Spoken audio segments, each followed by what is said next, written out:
five-time All-Star Marques Johnson. Alongside Marques Johnson. What's up, everybody? Hey, this is the Here District, captain of this vessel. And I got my first mate, my number one son, Chris Johnson. What up? Talk to me. Holla! Let it rain, man. Let it rain. I guess what? We're going back into the Friday. Can't pass us all the breakfast. Can't pass Go fight. Welcome, everybody, to the Here District, Marques Johnson. You're listening to a Bucks Plus audio production on the Bucks Plus Network.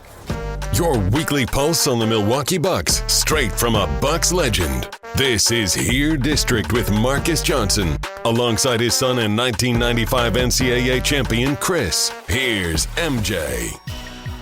All right, welcome everybody to Here District. I'm Marques Johnson. My son Chris Johnson. We're the only father and son tandem in history to win a national championship at the same college, UCLA, 20 years apart. So that's a little bit of history that they'll never be able to take away from us. And speaking of history, we've got a coach, former player, an all-star, someone who was with one of our players at the beginning of his career. We'll get into that also. But Mo Williams, man, welcome to Here District. We are so privileged to have you. Coach, how you doing? All right. No, I appreciate that, man. I appreciate that. I didn't know that. I mean, that's tremendous. Yeah, see, we got to keep saying, that's our little bit of history, Mo. Yeah. Now, you had fathers and sons that have won championships. So there's Scott and Sean May. There's Henry Bibby and Mike Bibby. There's somebody else I'm probably leaving out. I can't think of who off the top of my head, but the Waltons, Bill Walton, Luke Walton, Bill, right? Luke and Bill. But in terms of the only father and son that have won a championship at the same school as me and Chris. Speaking of which, Wow. let's talk about your sons, first of all. Let's start there. You got two boys, man, that are ballers. Yes. Pretty good ballers. Talk about them, man, and will they – they're still in high school from what I understand, Yes. right? Okay. And what are they about? What's their games about? How far you think they can go? Give me some intel on the Williams boys. I mean, the sky's the limit for them. They're driven, self-driven, and one is a senior, one is a junior. They're really, really good. They're number one in the state right now from a team standpoint. They're good. They're both guards, obviously. They play well with each other, and the great part about it for me, they're two different players. They have two different styles.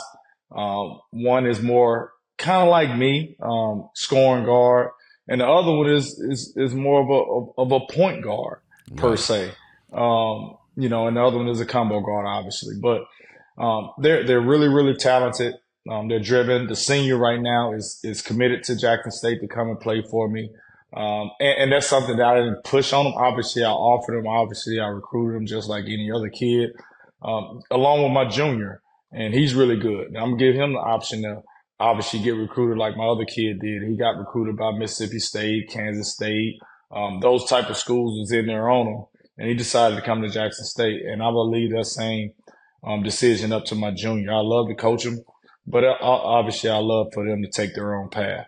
Yeah, and so how much coaching do you do? I mean, just working out, development right now. That's all I do. That's all I do is train them. Okay. When they're with their coach at their high school, I never have a conversation with the coach. I've never had a conversation with none of their coaches. When I'm at the game, I don't coach them. I just sit there in the stands and I cheer, or I just sit there with the same look on my face and I just watch them play. But inside, what's going on, Mo? Oh, I'm happy. I'm a dad. Are you frustrated? Are you?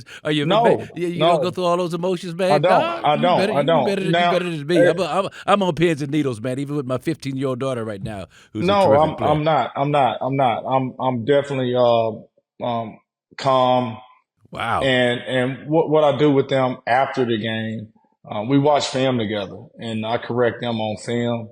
Obviously, just going into the next game, how to get better. I don't coach them during the game. I'm not their parent. I'm not their guy. It's just, I've never have, probably never will be. As a coach, when they step into my program, it's a whole different story. Sure, I'm on them every single day. They're going to get their first taste of me cussing them out. Those type of things will happen when I coach them, and that's the reason I don't talk to coaches about my kids, because I understand. I'm a coach. I understand. He got to do his job, and you got to trust him. Yeah. Now, in terms of Jackson State, one thing that was brought to my attention, man, and I understand the financial aspect behind it, but you guys play 13 straight on the road to start the. You've done that the past few years, man, Yes. and you're playing some heavyweights. So it's got to be tough to get victories against the type of teams that you're playing against: Iowa State and Kentucky and Houston and Xavier and Vanderbilt. I mean, how do you keep your guys' mindset positive when they're suffering through all these losses to start the It's season? tough. And I can talk to you guys, you basketball guys. So as a basketball player and developing a team, especially in non-conference, you get ready for conference play. And what people don't realize is when you're playing a tough schedule like that, never playing at home. A, you're never playing at home. Mm-hmm. B, you're always playing from behind. Now you don't know how to play with a lead. Just the small things that people don't understand that goes into this. I understand why we do it. Sure. Why we do it is because the Alabamas, the Mississippi States, the Ole Miss, they have a budget that's brought to them from the university. Here's your budget. Just do what you want to do with it. We have to create our own budget, meaning my salary, my assistant coach's salary, cost of attendance with the kids that we want to put money in their pocket, travel when we eat catered meals and things like that. The things I want to make sure we have available for our guys to have on the road or at home or home games. We do team meals before the game. That money has to come from somewhere.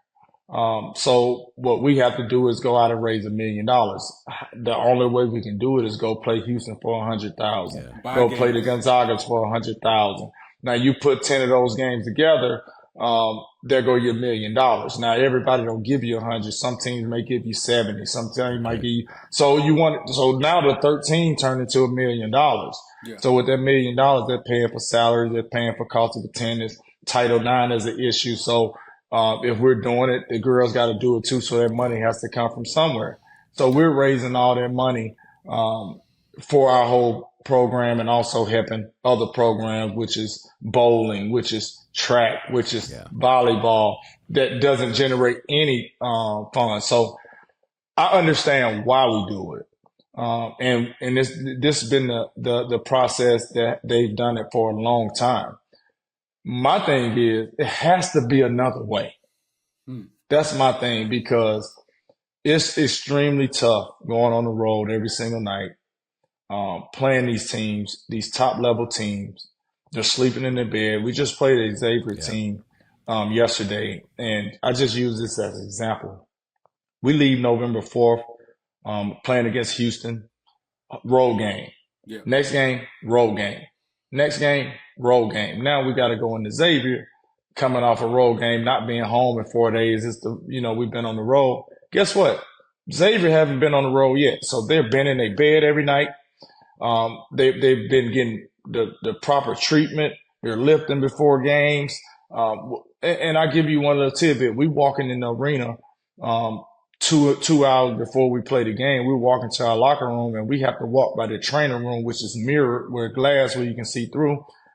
They big man just sitting in the whirlpool. Ice. Guess what? He had 15 in the first half, 3 for 4 from the three. Yes, sir. So you can't tell me they don't have a competitive advantage. Yeah. So what that does is that we're still talking about 18 and to 22 or 23-year-olds. They're not mature enough to understand what's in front of them or why this is happening. And you can lose confidence. Guys can just start playing a different way where you're not building and getting better. So I fight that battle every single night, getting them trying to understand that we have a bigger goal. We're trying to get to January. We make a slogan where we're on tour. We all know about entertainers. When they go on tour, they may be on the road for 2-3 months straight, just on a bus.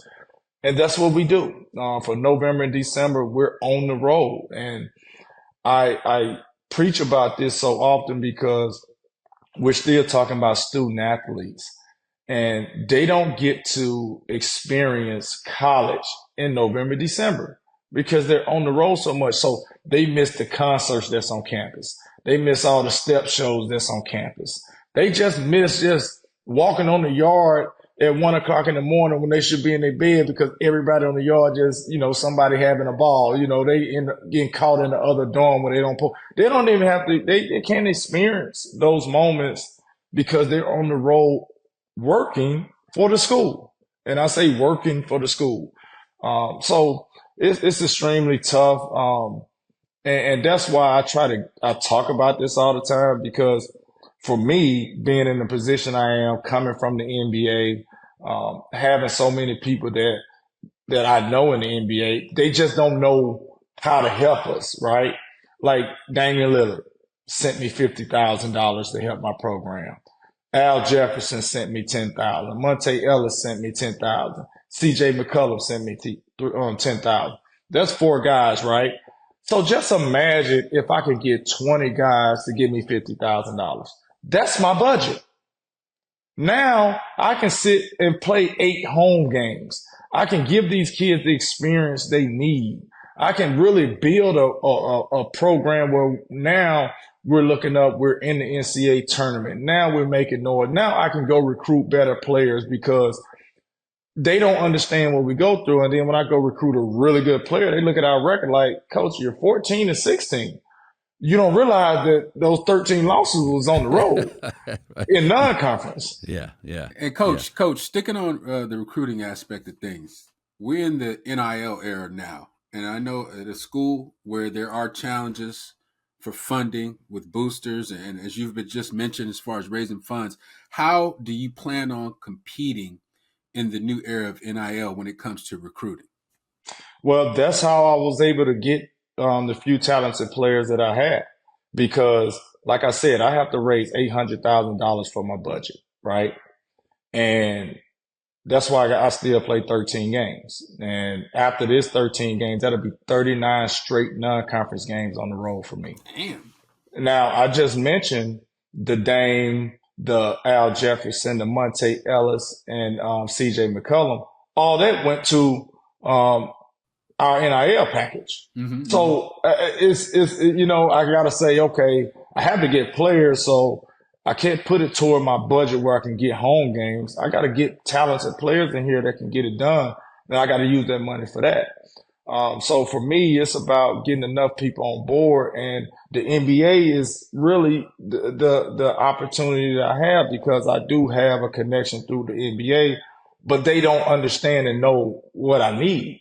Yeah. Yes. Have national media outlets covered this story? Have you been? Is this challenge? I don't think so. Covered? I don't think so. Yeah, that needs to happen, man. That's a fascinating story, man. I don't think so. You guys are like the old Harlem Wrens, the Globetrotters, kind of barnstorm, and don't get a home game until January 13th. You said 39 straight non-conference games on the.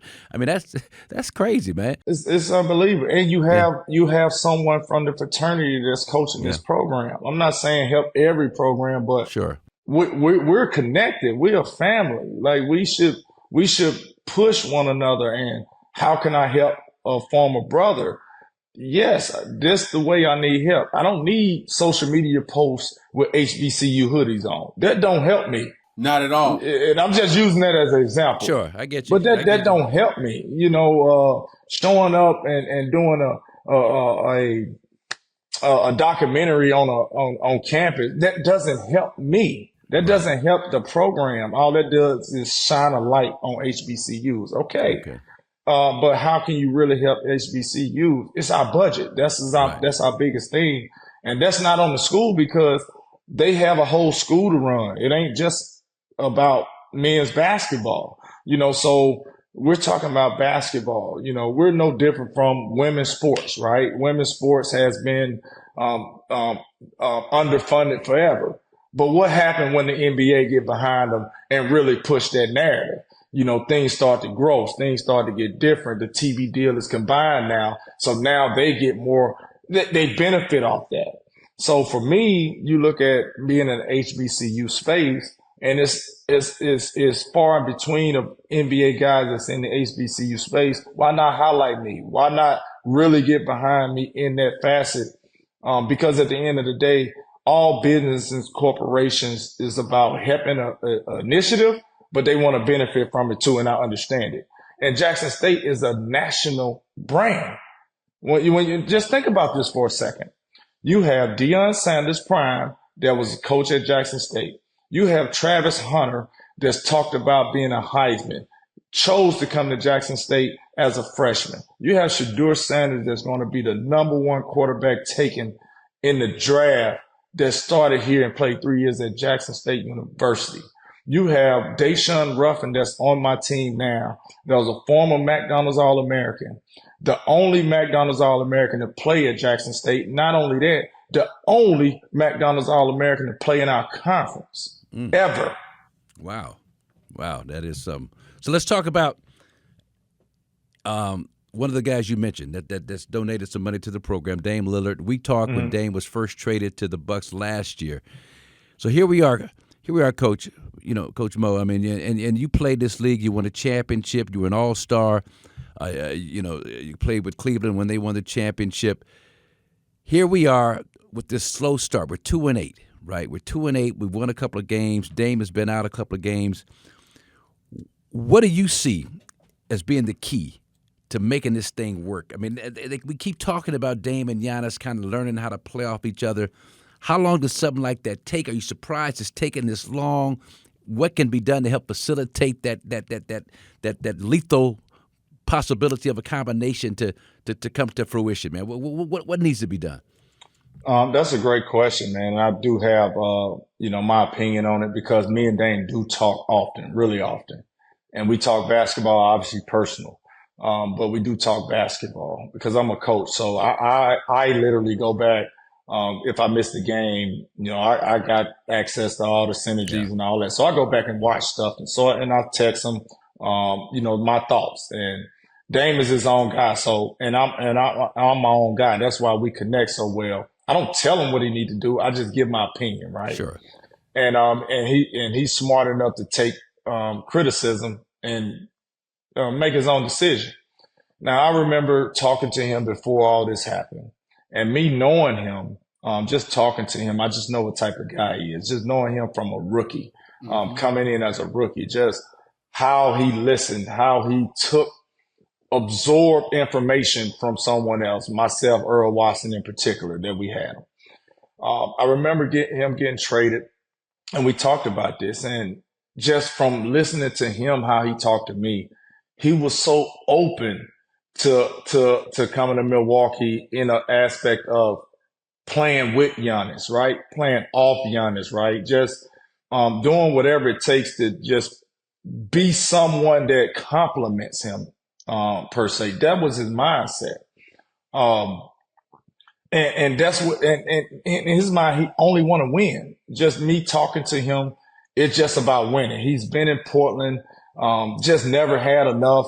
He was so excited about the opportunity to play with somebody that was so dominant. He's never played with somebody that was so dominant. You had the LA's, which was LaMarcus Aldridge, that was really good, but he wasn't Giannis. And that's in all respect to LA. But he just never had that dominant player beside him. So he was really excited about that with the aspect of really just his game opening up more. But my opinion on it, I'm not, his quote is done. This is my opinion now.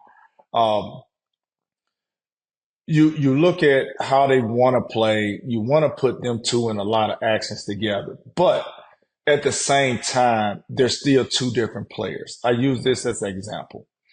I go back to 2016 when we had Bron and we had Kyrie. And we can use them as an example because you can talk about you can say what you want.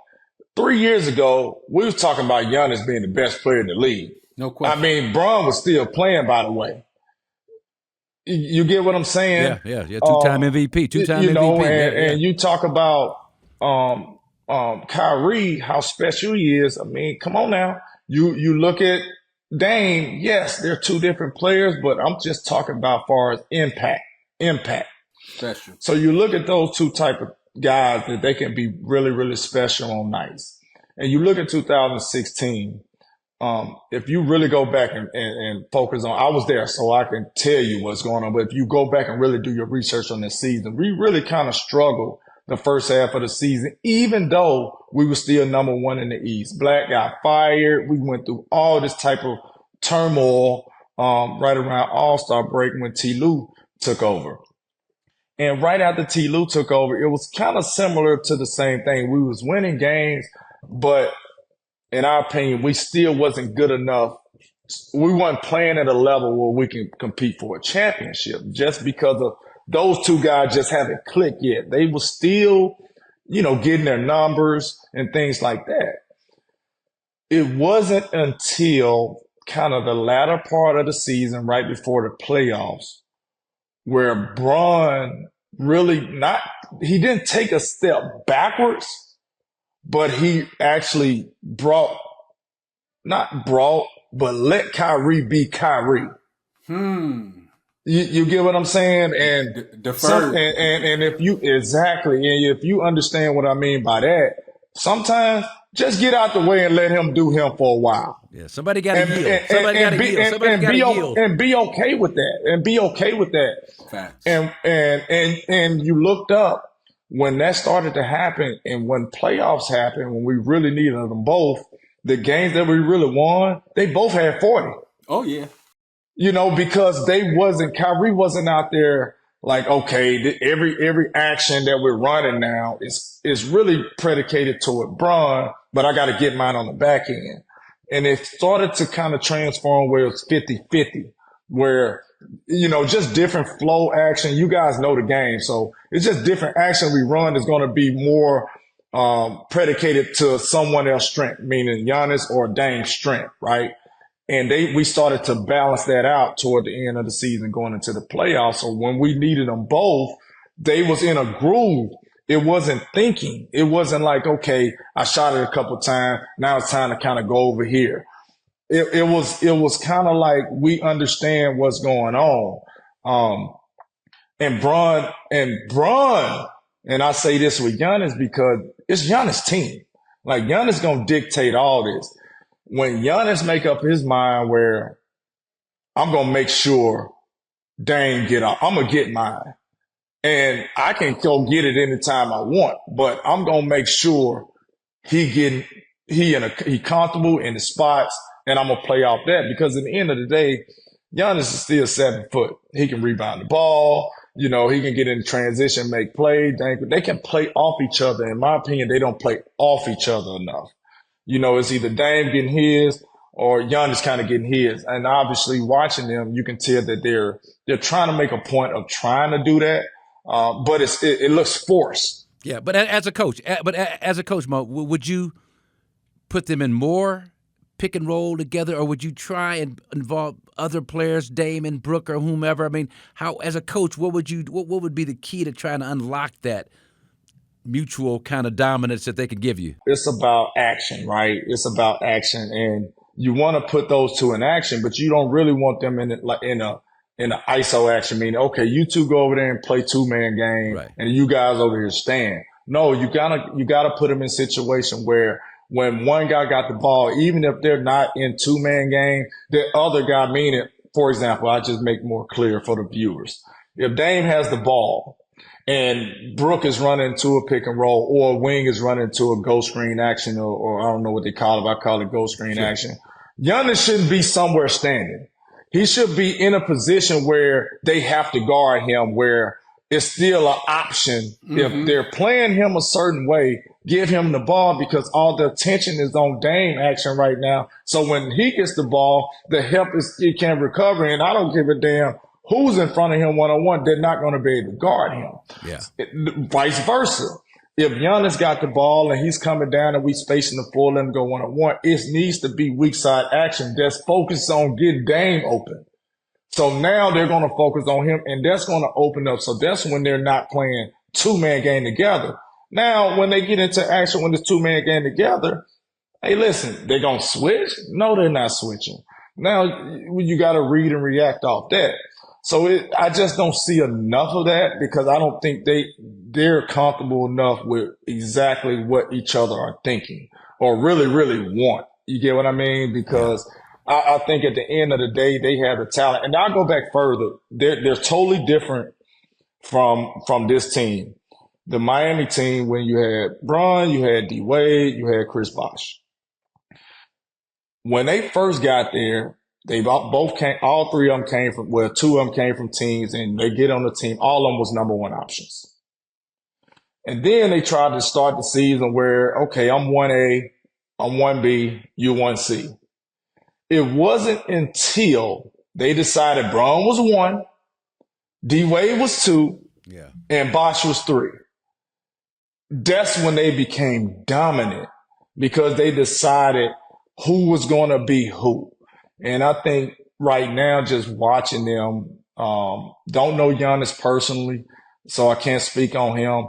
Dame has always been number one guy mentally. In his mind, he's always that guy.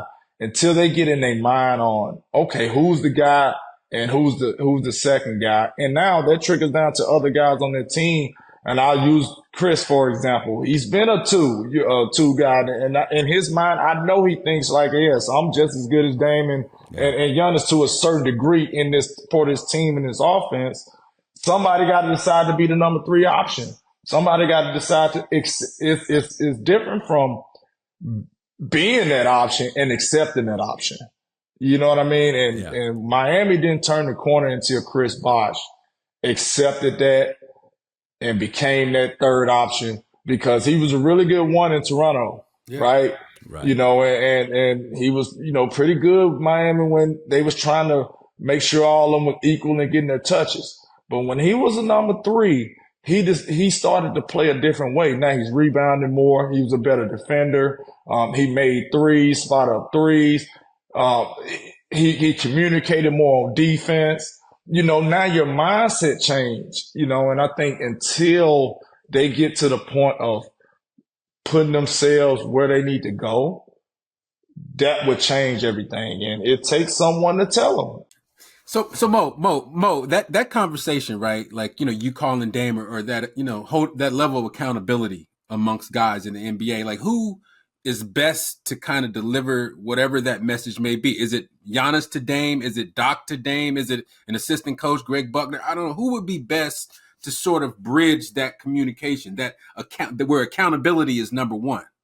Anybody. Dame is a person that takes accountability. You can't be scared to talk to Dame because he's Dame. He takes accountability. Like, he gonna listen to you, and he's smart enough to know, like, man, you're right. You know what I mean? You're right. And he's smart enough to go back and watch film, and he gonna see exactly what you're talking about. But if you're a coach that's just gonna let him play and not point those out, he got enough stuff to worry about. But if you point it out, he will look at it. He will get better. You gotta stay as a coach. To answer your question, that's the staff. That's the staff. And he's an accountable guy. How much of it, Mo, is fostering communication by doing indirect stuff like team bonding stuff, to take them out to dinner, sitting down, watching film sessions, just the two of them. I mean, how much of that do you think could be impactful with guys on that level, or are they beyond that right now? I want to say beyond that because I don't know relationships. I don't want to speak on anything I don't know about. But they're grown men for one, and you don't have to hang out. You got a high IQ. You out there for the same goal. You know how to play together. And it's doing what it takes to play together. I'll use Kyrie and Bron, for example, because they're the perfect, comparison. Sure. They didn't hang out, you know what I mean? But they had a relationship and a rapport. They didn't dislike each other by no means, but they was just two different people and they went their separate ways, but they came together at the right moment to go win us a championship. We do not come back down 3-1 without those two guys being on the same page. Well, what did Ty Lue do to nurture that rapport? I guess that's what I'm saying. Is there anything a coach can do to help build absolutely, that? Absolutely. That's what I'm going for. Not so much hanging out, but building that rapport. Yeah, I understand what you're saying, but I'm not. That's a Ty Lue question. Obviously, he's not on this podcast, but I don't know. I don't know what happened. I was just there every day, and I saw the difference toward the end of the season going into the playoffs. Okay. And Bron is the best player in the world. Bron is not dumb by no means. He knew what it take for us to win the championship, and he knew he needed that boy to be special. And he knew he probably needed to say, okay, I'm gonna just let him go sometime. I'm gonna go spot up in this corner. I might not touch the ball for the next 5-10 possessions. I might not get an assist. I might not get a rebound. I might not be able to get my stats.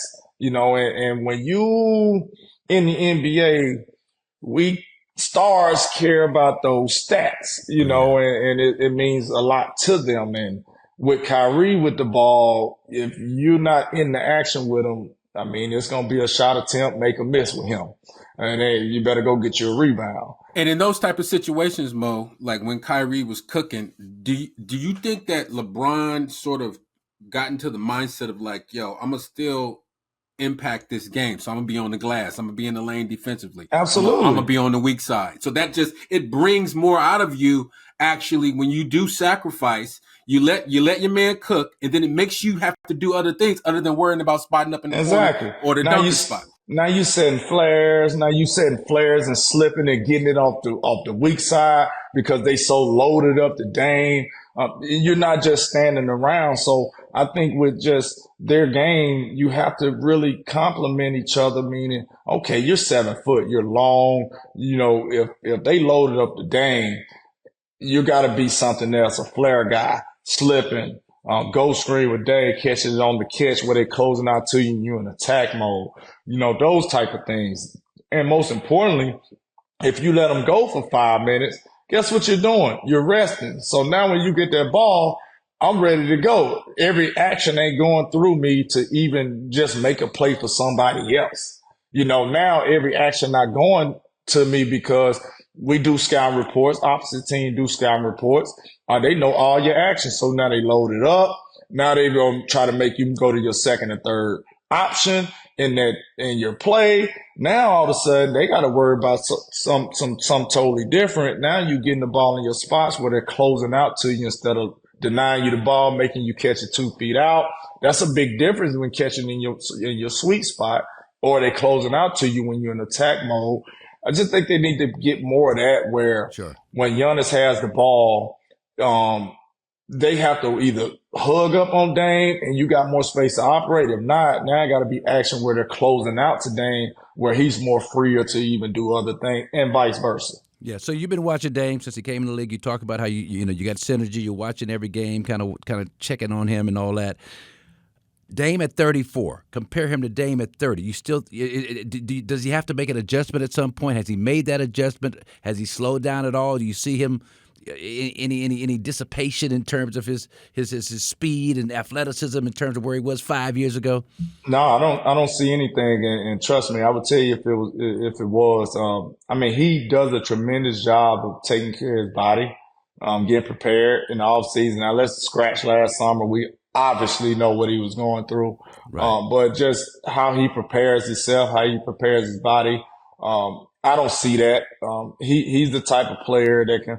I had this conversation with someone maybe a couple of weeks ago, and it's crazy you say this. I said, man, they ain't gonna play till he's probably 40.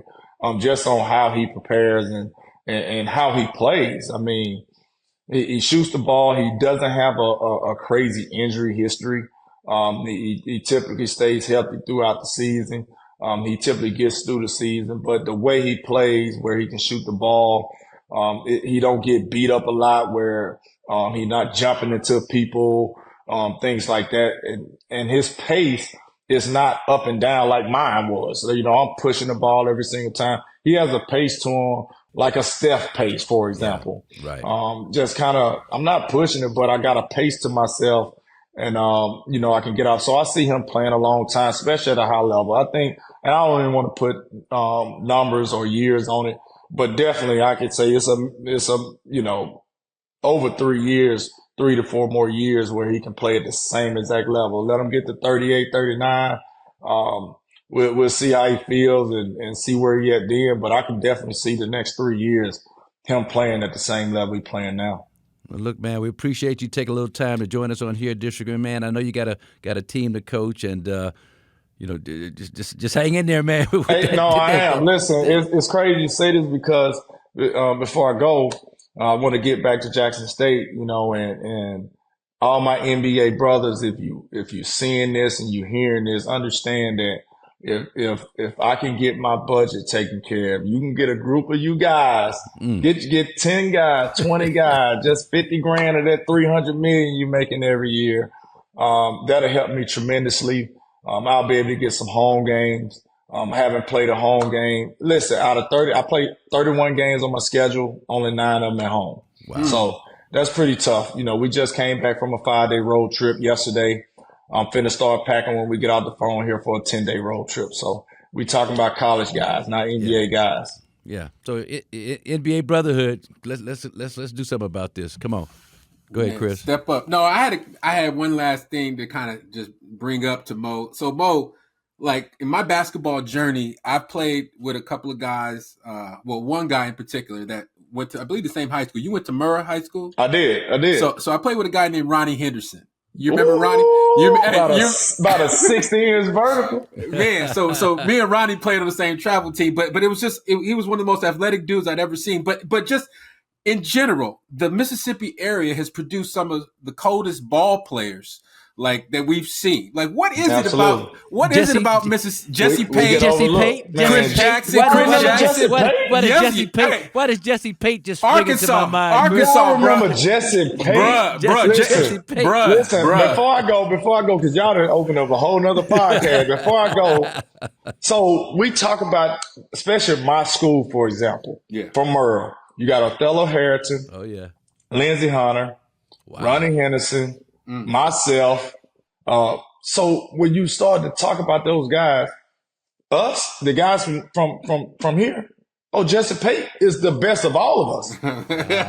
Wow. Man, Jesse Pate was special. This all from the school. Then you go back, Monte Ellis, Al Jefferson. Yes, sir. I mean, you go down the line and you talk about Mississippi. I've been talking about, man, I need to figure out how I can do a documentary because the world don't know about this. Yeah, and we don't have, millions of people in this city, around this metro area. But man, we produce some guys. Y'all remember Travis Outlaw that played with the Prep? Come here, straight out of high school. Hollywood Robinson. I forgot about. How could I forget about Hollywood? Come on. That was my mentor. That was one of my mentors. Him and Lindsey Hunter was my mentor. So this is how blessed I was. So when I was in high school, my freshman year, man, we had a lockout. The NBA had a lockout. Lindsey Hunter was in Jackson the whole season. He used to. First of all, he used to give me a couple $100 after every game. That's one thing. He should. He used to pick me up and work me out with him. Wow. When I was in high school. That's crazy. Hollywood Robinson went to Alabama where I went. So my senior year, when they was recruiting me so hard, like Hollywood used to come around all the time. Again, give me a couple $100 here, work me out, make sure I was good. Like it was just, Mississippi is a brotherhood like no other. Othello Harrington. All the Antonio McDice. Hey man, I'm Eric Dampier. Yes, sir. Eric Dampier. Come on. That's our area, man. And we all stick together. We all mess with each other. Yep. It's love. It's love. Man. Appreciate that, man. That's good stuff. That's good stuff, man. Okay, man. Look, we're gonna get this NBA brotherhood activated, man, and get you some of the support that you need, man. I need 800,000. That's it. All I need. That's a weekend in Vegas for some of these guys. Let's get it. Come on. That's a weekend in Vegas, man. That's all I'm saying. But listen, guys, I appreciate it, man. Anytime you need me, just holler at me. We appreciate you, man. Mo. Thank you so much. Good luck this season. Appreciate it. This is everything to some countries. Again, it says a lot about who that country is across the world. To get the call, the nod, to be able to represent the country was the highest honor. It was an opportunity that I would never have passed down. Knowing that I've done this, for my country, I've done it for my family, I've represented the organization. This moment will be something that I'll always be able to cherish. All right, here, District Marques Johnson, Chris Johnson, the captain of this vessel on this fantastic voyage. It has been an interesting voyage. First of all, though, we'd like to thank Coach Mo Williams of Jackson State. What a great conversation, what great insight into the inner workings of Dame Lillard. And he was Dame's vet when Dame broke in as a rookie, raw rookie in Portland a long time ago. So he has a special insight. But right now, we got more insight. We got a new segment coming up, Marques' Mailbag. You guys have hit us up with a bunch of questions on Twitter, and we've selected a couple of them to take a look at and try and answer to the best of our ability here. We put this first one up. Let's see what we got. We got an MJ segment, so let's see what's up with this. Okay, Turner Tracy. Turner Tracy says, do you believe Doc's offensive system is outdated? And if so, what are some possible disadvantages of that, of an offensive system being outdated? I think our big three fit the system well, and it's a good system for tough half-court buckets in the playoffs. The disparity of three-point field goal attempts, I'm worried about, however. Okay, Turner Tracy, that's a good question. Now, this is what I'll say about that. It's really interesting, Chris, that man, talk about a copycat league. Everybody's kind of running similar actions, right? I mean, it's a lot of side, middle, side in transition. They call it weak. They call it strong. Hit the middle guy, the trailer, the big usually, and then he swings. It's a pick away or double stagger pick away. There's Chicago actions where you got a double stagger into a dribble handoff. I think with Doc's system, what he's got to do is continue to exploit the advantages that this team has. And number one, that's Giannis. It's Giannis and his athleticism. So you have to continue to run kind of a backside pick and rolls with that side, clear it out so you can open up that lob pass that Pat Connaughton can throw, that Chris Middleton does a great job getting to Giannis. Some other guys occasionally can find him with that lob, a bounce pass, pocket pass. So I just don't see the outdated element to the system. Now, you can look at the three-point attempts, and the Bucks, the Bucks are middle of the pack. We're like 17th, shooting, 35, 36 three-pointers a game. Is that's 17th after the 56 against the Raptors? That's as of today. We're 16th. We're 16th as of today in three-point field goal attempts. That's not bad, though. Yeah, I mean, it's middle of the pack. I mean, It's not bad. It's not horrible. It's not I thought it was worse. I'll be honest. Did you? I thought we were a lot lower. Well, and so I'm taking a look here. I mean, the Denver Nuggets are actually at number 30. So you got Boston and Charlotte and Golden State, Phoenix. The usual suspects. Who are the bottom five? The Chicago Bulls have made it a concerted effort to take more threes, and so they are at 5th. But let's take a look at the bottom. Just the bottom 5. I want to correlate their record with. Okay, so let's take a look here. The bottom 5 would be Denver taking just under 32 a game. The Toronto Raptors taking under 32 a game, 31.8. The Pelicans about 32. The Blazers about 32. The Pacers just under 33. The Clippers. So, the Lakers at 24. And that's one thing that J.J. Redick talked about coming in, that he wanted to increase the three-point volume. So they really haven't done it as much as he'd like. Now, you look at three-point percentage, the Bucks are probably around the same. I think a couple of spaces lower. Bucks number 17 in three-point field goal percentage, coming in at right around 35% as a team. And who's number the one? The lead Cavs shooting the heck out the ball. Now 13-0. Denver's number 30 in terms of volume, but they're number 1 in terms of percentage. So if there's any team that should be shooting more threes, right, it's Denver. Because they're second in the league at 40%. 2 teams over 40. It's the Cavs, and it's Denver. Clippers number 3, Golden State number 4, Miami number 5, and the Knicks bringing in at number 6. So surprised the Celtics aren't in there. In terms of percentage, yeah. Where are the Celtics? Let's take Boston's 8. They're number 9. They're okay. top 10. Top 10. Yeah, they're top 10. They're shooting around 37%. But because they shoot so many, large percentage of the points that they produce are off the from the 3-point line. So to answer your question, Turner, and here's the caveat. Chris Middleton is probably going to shoot 5 to 7 threes a game, right?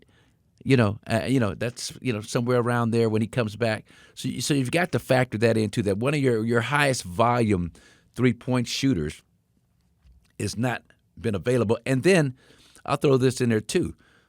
A guy that we thought would come in and would shoot a high percentage, 39% that he shot the last 2 or 3 years, and would shoot, 6 to 8 a game, Gary Trent Jr., because of the back spasms and whatever else, is going on. But I think the back spasm hasn't shot his normal volume of threes that he will shoot. So I think that number will go up. And again, I see the similar actions that I see some of the guys that we look at and think that they are offensive geniuses around the league. The Bucks are doing a lot of the same stuff. And remember this, Turner, that a lot of it is predicated on the personnel that you have available to you. So if you're Boston, you can run a lot of stuff where you get ISOs for Jason Tatum and Jaylen Brown and have Drew Holiday kind of slip into space and facilitate it like a midfielder in soccer would do, because you've got Peyton Pritchard shooting the heck out the ball. You got Derek White at 40% 3-point. So a lot of it is precipitated by the talent that you have available to you. So I don't know. That's my take, Chris. What's your perspective on that, Doc's I feel you. system? I mean, I think it's evolving. I think that Doc, just like we saw with the 56 threes, like I never would have thought we would have got to 56 threes so quickly. So that is definitely a positive development. And for me, it's just, the motion. I mean, I like double-sided motion. So weak side, strong side. I like action happening on both sides. And you're starting to see more of that to where the Bucks are now, and they're reading each other a lot better. So I think this is just an evolution thing. Obviously, when shots go in, offense looks great. So, for instance, Gary Trent's hitting some of these jumpers. TP continues to knock down shots. If Delon can start to step up and hit shots, the offense is going to look better. Brooks bombing last game from deep threes. So the offense is going to look better, but guys got to make shots. Yeah. So it's one of those is that a double-edged sword kind of a double-edged sword. Yeah. And the Bucks are doing much more like quick handoff stuff, quick hitters. Love it. A lot of quick handoff to A.J. Green or they ran a great play for Taurean Prince where Giannis set a screen. He short rolled, caught it, kicked it back to Pat Connaughton. Then he swung it to the left side of Taurean Prince. I think it was the end of regulation, as a matter of fact. Taurean had a wide open three. In the corner. In the left corner. That was a great play. That was a great play. You couldn't have designed it any better. So, and Doc has always had the reputation after timeouts of coming up with some really, really creative offensive plays. So, to answer your question, outdated. Nah. Turner Tracy, I don't agree with that at all. Not at all. Now, we're not rolling with that Turner Tracy, and we think we've given you enough reasons why. And then, final point, Doc has said all along that he can't implement his full offensive system until Chris gets back. You know what I mean? So now you're missing a major element in terms of what he's able to do. ISOs down in the corners, coming off, screen-to-screen action for Chris to get some open threes. So, and also if Giannis is going to start hitting this mid-range jumper and be reliable from the free throw line, I mean that mid-range jumper opens up a lot of options offensively. It changes your look. It changes how teams have to play you. So, like you said, MJ, it's all predicated upon your personnel. Yeah. Okay. Let's move on. Next, Marques' mailbag question number 2 from OGXGZ. Does assistant coach Rondo have anything left in those legs to help the Milwaukee Bucks this season? How old is Rondo? What is Rondo? About 30? How old is Rondo? 30? He's got to be at least 36. He's got to be at least 40. You think he's 40? 38. 38 years old. I mean, so when Chris Paul is playing a little bit older, Steph is getting it done. Rondo's done. Rondo's done. I'm just thinking, Chris, it's funny how people will see a player, and I go back to the big three and Joe Johnson, right? And Joe Johnson's 40-plus years old. He's killing in the big three. He's ISO Joe. He's ISO Joe, taking fools, ISO Joe. So now I get all these people coming to me saying, the Bucks should sign Joe Johnson. Joe Johnson needs to be in the league. Did you see what he did in the big three? Yeah. To which I responded, Are you kidding me? The big three playing half-court basketball. I said, if Joe Johnson got to run up and down the court, 5-6 times in a row, get back on defense 5 or 6 times in a row, all that ISO Joe stuff. Joe's in great shape, but I get your point. I get your point. But he's he's in great shape. Have you seen his body? This guy is like a 3% body fat at 41 years old right now. But didn't he go to? He went to a training camp after Big 3 success, and he didn't. He didn't last. I mean, man, look, it's father time is undefeated. It's NBA basketball versus 3-on-3. It's come NBA on. basketball. So this whole idea about Rondo, who hadn't played in at least a season or two. Go ahead, Chris. But I will say that Rondo does have a value as an assistant coach. Now, there's nothing left in the legs, but there's something in his mind. Oh no, without there's question. there's something in his personality that he's also able to bring to Giannis, Dame, Chris. He talks to guys with the level of accountability. Something we talked to Mo Williams about. Those tough conversations. I think that Rondo could bridge that gap. Rondo could be that connector because everybody respects him. The veterans respect him, and he has a championship pedigree as well. Well, anytime you have to be the glue between Kevin Garnett, Ray Allen, Paul Pierce, all Tony Allen, James Posey, Big Baby David, all these different elements in Celtic land. And Doc has often talked about it, and I hear this not just from Doc, but from a lot of basketball people, that Rondo's one of the most intelligent basketball players, 100% that they've ever been around. Genius, savant. So I'm excited. Uber excited to have him on staff and just being there as a sounding board for the coaches. Observations, you can see he's always watching. He's always, he's always and he be salty. And he be salty when he's talking to Dame would be walking on the court. He'll be saying some stuff like, "Hey man, you got to," his facial expression. He's not pulling no punches. But again, it's that level of accountability that's necessary. Yeah, he's locked in. So to answer your question, OGXGZ.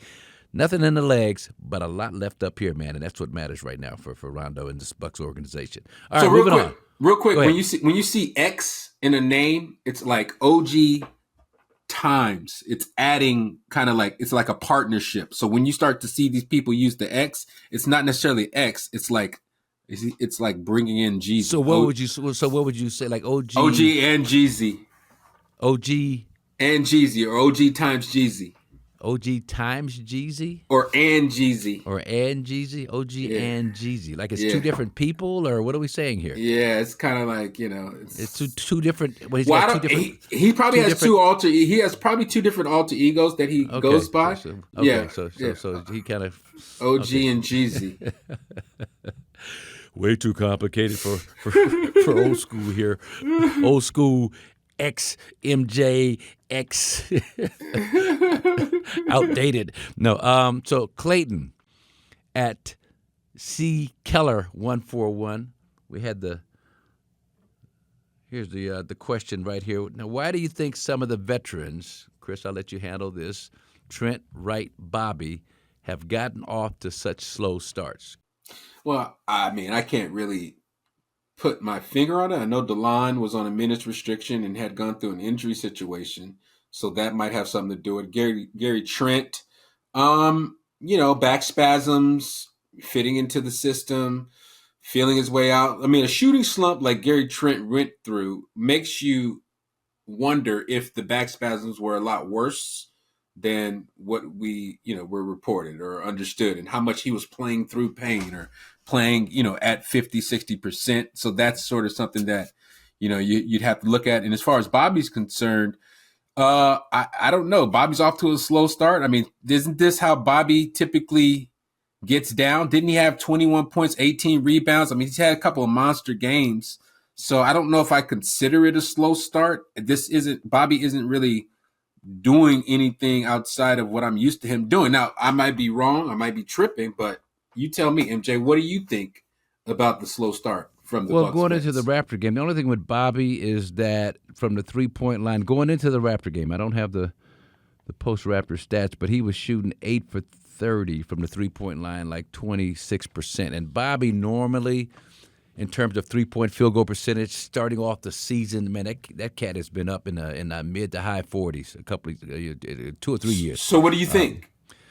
You know, and talking with some of the Bucks inner circle, I mean, he put in the work.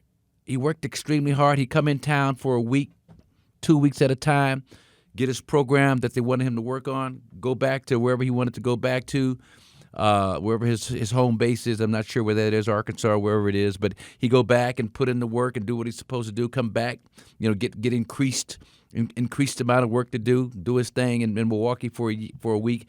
So, you know, I just think this entire team has had a slow start, you know, and for whatever reason, and it's to no fault of the coaching staff. Camp Connect in Irvine, they were trying to foster, you know, better chemistry and the guys hanging out together. I just think it's one of those things, man. And somebody pointed out, Giannis talked about the slow start in the championship season, but somebody else pointed out, Lance Reed, good buddy Lance, pointed out that the Bucks one year started out 2-9 or something and finished up with 52 wins or somewhere thereabouts. And so I just think it's one of those seasons. And I think, Chris, and here's the basketball psychology 101, this may turn out to be a blessing in disguise, you know, because of the effort and the energy that it's going to take.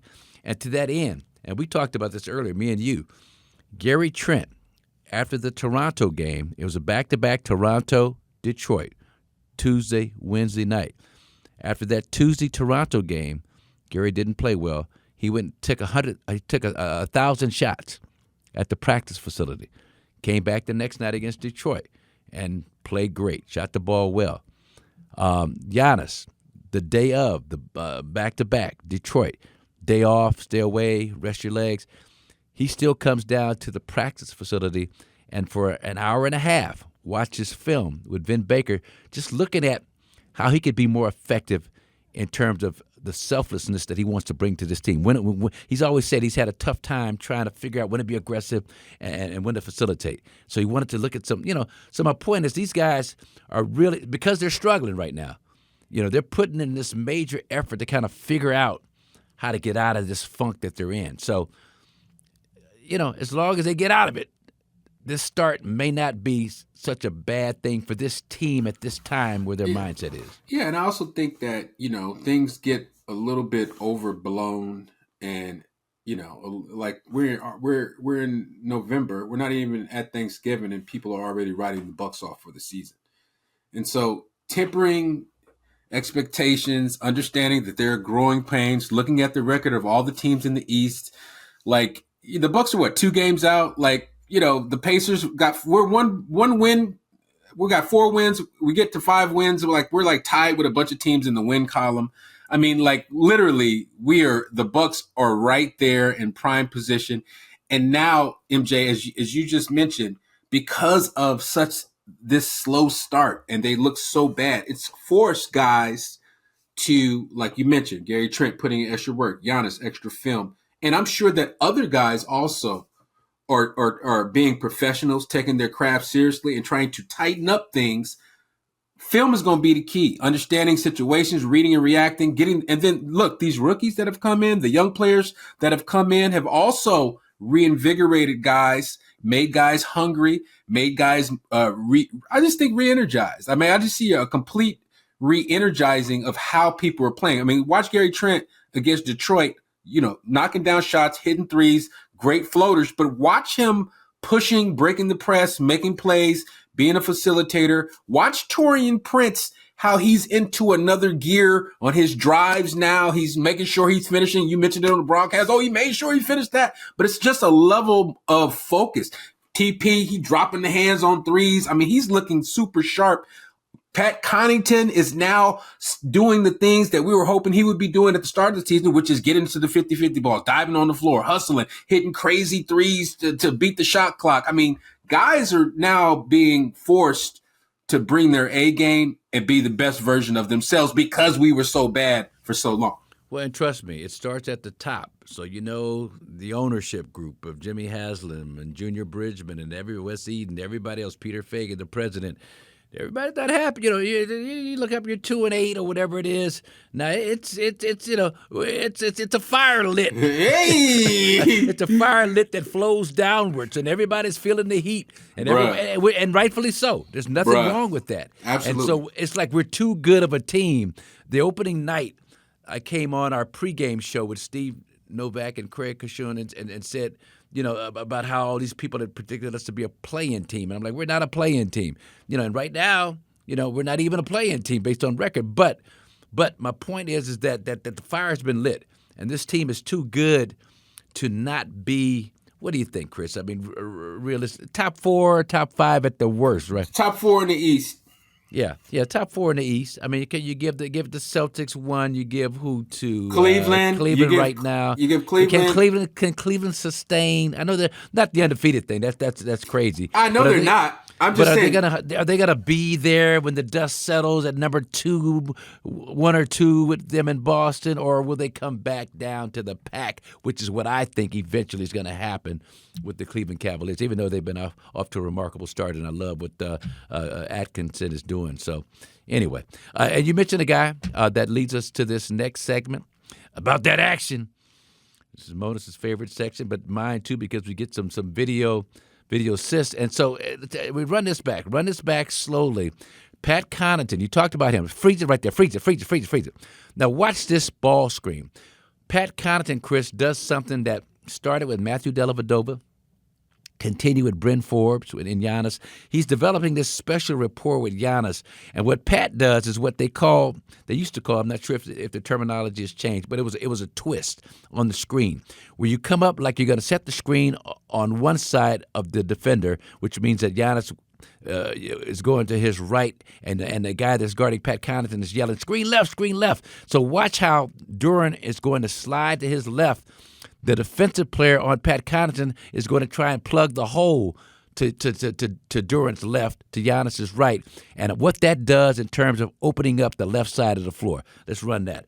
Watch this twist. Coming up, now I'm going to change my angle. Changes his angle at the last minute. You get both defenders on the right side.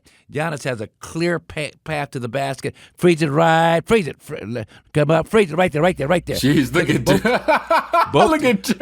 both defenders on the right side. That's Giannis's ridiculous. Right side. Look at that lane. You could drive a truck through that bad boy. Wow. But that's because Pat Connaughton, Chris, is so astute of twisting that screen at the last minute that totally baffles the defender and allows Giannis an easy path to. Look at this, both guys back turn. But again, it's the robotic, as you described him all night. The robotic Jalen Duran versus Beef Stew. If Beef Stew's in that action, I don't know if he's getting lost like that. But that was smart to run it, knowing personnel. Connaughton knew personnel and ran that twist on it. That was sick. Yeah, twisted it up, leads to the layup, and Pat's been doing a great job of that. So let's go. The next one is your play about that action, play number 2. Well, to me, this was like one of the most important defensive stances of the game. Giannis making R.J. Barrett kick it out to the corner and then keep running it back for me. But just to show you what we talked about on our last pod, run that back, Monis, just to show you what we talked about on the last pod when I was asking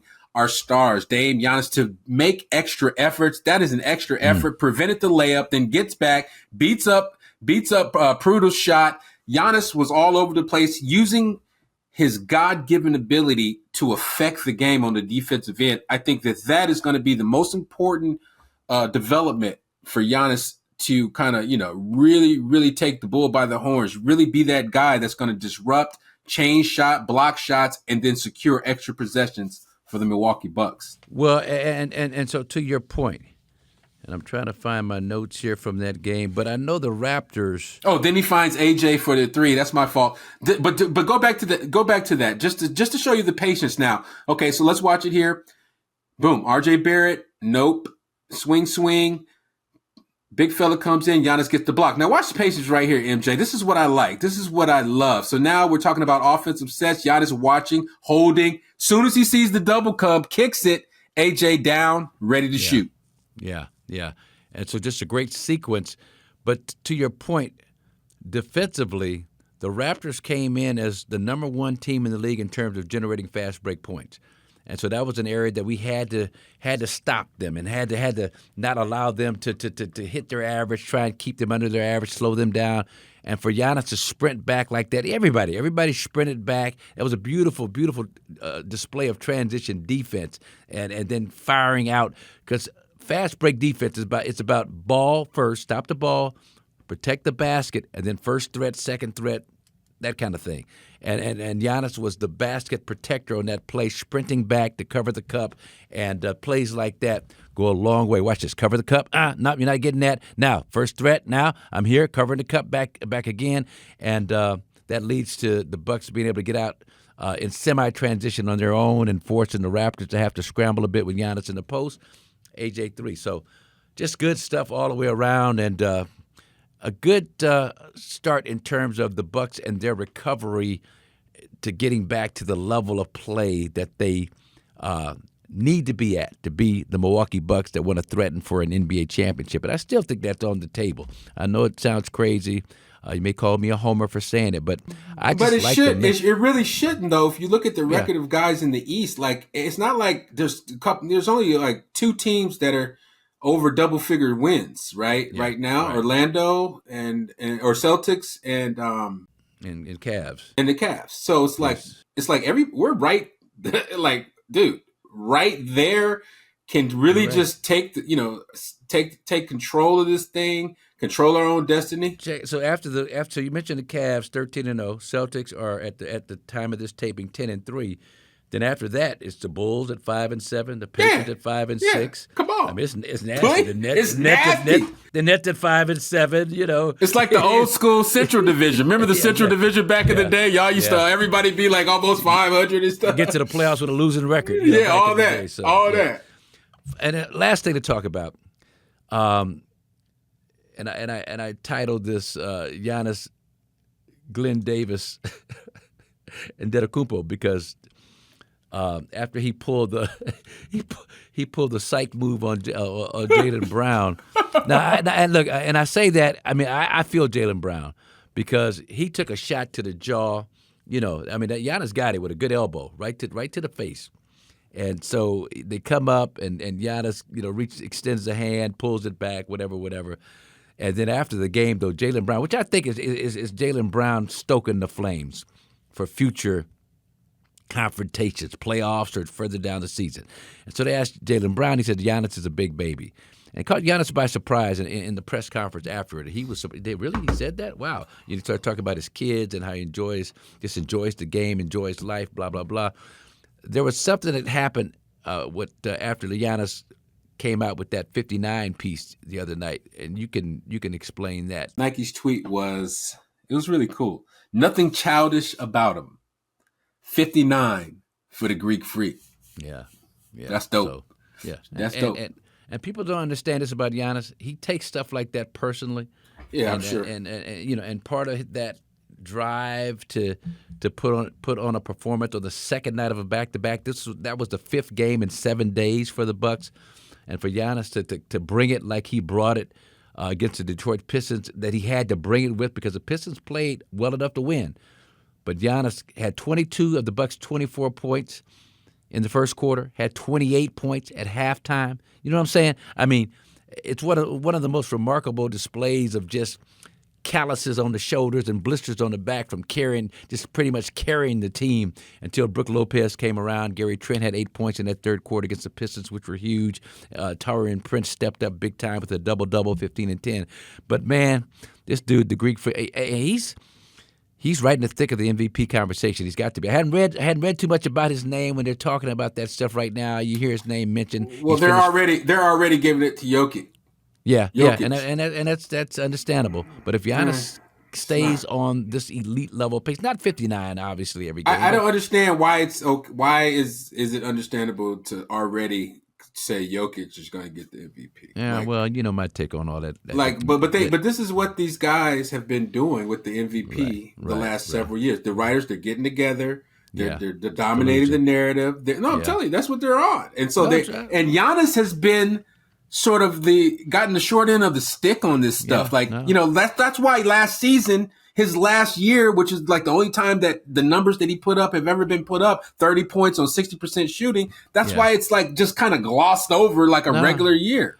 Well, and I go back to after he won it back to back, but had some futility in the playoffs, just in terms of earlier round upsets than they wanted, and the general feeling amongst the voters, the writers, was it doesn't matter what numbers he puts up until he does something in the playoffs, we're not going to vote for him. And you go into it like that. Then he wins the NBA championship with a 50-piece, against the Phoenix Suns, Game 6. Phenomenal. And it would seem like that would put him in prime position to be considered for that next year, but he wasn't. And so I think with Giannis, it's just people get so used to his level of spectacular greatness that they take it for granted, which, it's a bad thing, but it also tells you just how good this young man is right now. He hasn't finished lower than fourth in MVP voting, I think, the last 5 or 6 years or something. He's been right there every single year. But don't count him out, especially if he can dig the Bucks out of this hole, Chris. And if in March we're looking at a Bucks team that, is 10, 12, 15 games over 500 and a juggernaut playing great basketball, he's playing and dropping 30s, and him and Dame are got the chemistry working, and the Bucks are winning games. Don't count him out is all I got to say. All right, man. You got anything else, man? Is that good? Are we good? What's going on? No, that's good, man. I think we're good, man. It's nice chopping it up with you. I'm excited, man. Who we got? Charlotte next? LaMelo? Charlotte come up. LaMelo in them? The basketball savant, Brandon Miller, LaMelo, Charles Lee, former Bucks coach. And then on Tuesday night, it's Houston. Houston with Ime Udoka. What they got working down with a great defense, man. So these next 2 games, man, they're going to be fun. And we're going to have it all for you on the recap and great guests and all that good stuff on Here District next week. So, man, it's been good, man. It's been good. I'll see you next week, buddy. Thank you. Peace out. This has been a Bucks Plus audio production.